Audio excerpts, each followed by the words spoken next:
Et c'est dans ce contexte de crise autrichienne que l'Europe s'apprête à réformer ses institutions. Et cette fois, il n'est plus question d'unanimité, mais de majorité. Une Europe qui est également très sollicitée et qui cherche à s'ouvrir sans se diluer. Il faut convaincre, multiplier les rencontres. Reportage de Pascal Verdeau et Tahar Nasri. C'est un moment de vérité pour l'Europe.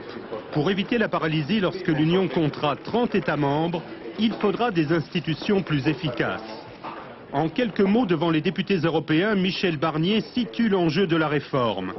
Étendre le vote à la majorité qualifiée pour éviter à un seul pays de bloquer une décision, mais surtout renforcer l'union politique.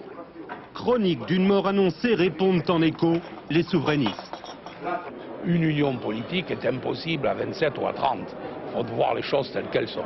On peut habiller cela comme on veut, on s'oriente donc vers tout à fait autre chose, une espèce d'union économique ou de libre-échange. Voilà. L'Europe n'est pas qu'une machine à fabriquer des normes, c'est d'abord un destin partagé.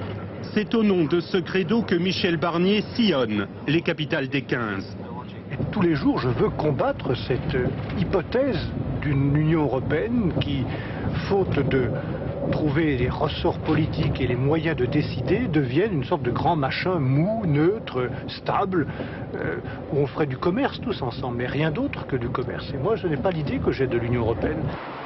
À Londres, le commissaire européen est venu plaider en faveur de l'abandon progressif du droit de veto, sauf pour les questions épineuses de fiscalité. Rencontre au Parlement avec les leaders conservateurs, de plus en plus hostiles à la monnaie unique, mais aussi avec les éditorialistes britanniques peu motivés pour vendre à leurs lecteurs la réforme de l'Europe.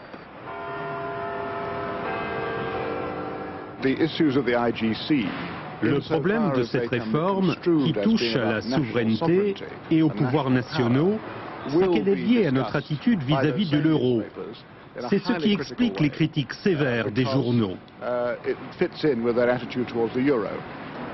Convaincre Tony Blair, mais aussi les autres chefs d'État, que la réforme doit être ambitieuse et profonde, le marathonien Michel Barnier s'est donné 10 mois pour réussir.